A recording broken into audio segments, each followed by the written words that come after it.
अस्सलाम वालेकुम everyone. This is D3 exercise 6D और हम उसका क्वेश्चन नंबर 4 कर रहे हैं जिसमें हमें A पॉइंट दिया हुआ है 1 1, B पॉइंट दिया हुआ है -1 4 और C पॉइंट दिया हुआ है 6 K।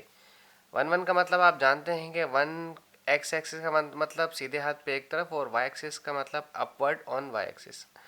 और -1 मीन्स लेफ्ट हैंड पर 1 यूनिट और 4 पॉजिटिव मीन्स अपवर्ड 4 और 6 का मतलब एक्स एक्सिस का राइट साइड पे 6 और ये नहीं पता कि पॉजिटिव है या नेगेटिव।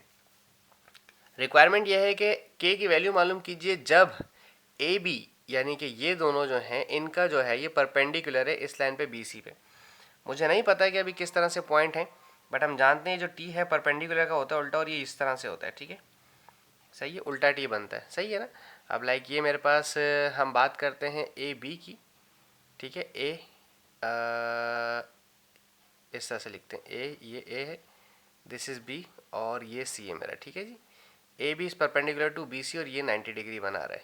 ये छोटे से बेसिक थे, बताना ज़रूरी होते हैं। अब इन दोनों के स्लोप आपस में, स्लोप का रिलेशन है, क्योंकि आप जानते हैं जब दो लाइंस आपस में परपेंडिकुलर होती हैं तो m1 m2 इक्वल्स टू -1 वाली सूरत हाल, वो जो हमने आपको बिल्कुल स्टार्ट में बताया था बहुत पहले 6D के स्टार्टिंग में। तो अब एक काम करते हैं, पहले स्लोप निकालते हैं। स्लोप निकालते हैं हम पहले ए बी का, कि ए बी का स्लोप आखिर निकलता क्या है। ठीक है, हम वही फॉर्मूले का इस्तेमाल करेंगे जो हमने आपसे डिस्कस किया, y2 - y1। लिखेंगे y2 y1 बट हम पढ़ेंगे y2 y1 बट हम लिखेंगे yb of yb and ya।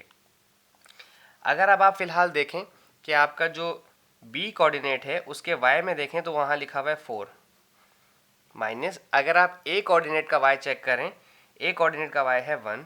ठीक है, b कोऑर्डिनेट का x है -1 और यहाँ पर a कोऑर्डिनेट का x जो है वो 1 है। ठीक है, पॉजिटिव 1।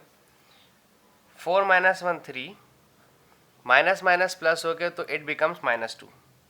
भाई डिनोमिनेटर में माइनस छोड़ते नहीं है इसलिए माइनस ऊपर आ जाएगा और -3/2 ये स्लोप आ गया ए बी का। ठीक है, इसको हम फिलहाल सेव कर लेते हैं। अब हमें स्लोप निकालना है बी सी का।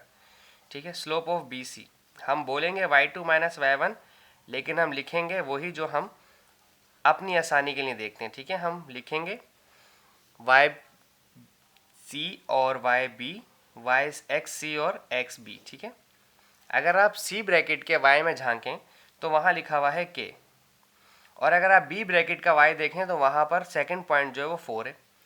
अगर आप सी की ब्रैकेट में एक्स देखें यानी कि पहला नंबर देखें तो वह है 6 माइनस, अब आप बी की ब्रैकेट में एक्स यानी कि पहला नंबर देखें तो वह है -1, तो -1 इस तरह से लिखा जाता है। ठीक है, अब ये हो गया k - 4 सॉल्व तो नहीं हो सकता इसलिए k - 4 ऐसे लिखेंगे। 6 माइनस माइनस हो गया प्लस और ये हो गया 1, तो this is k - 4 upon 6 + 1 7। This is k - 4 6/1 7। ये आ गया स्लोप ऑफ बी सी। ठीक है, अब आप जानते हैं कि m1 m2 is equals to -1 करना है हमने, m1 m2 is equals to -1, ये वाला फार्मूला लगेगा हमारे पास।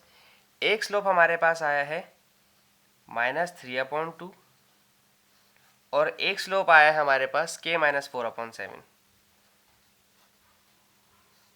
अब इस पूरी इक्वेशन को करना है हमें सॉल्व। ठीक है, अब पहले ये 2 7 14 हो जाएगा डिनोमिनेटर में एज इट इज, और ये वाला -3 इन दोनों को मल्टीप्लाई करेगा। कैसे?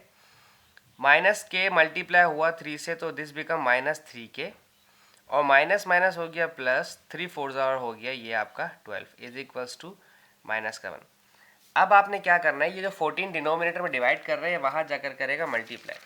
ठीक है जी, तो अब हम इसको करते हैं मल्टीप्लाई करवाते हैं अब हम इसको।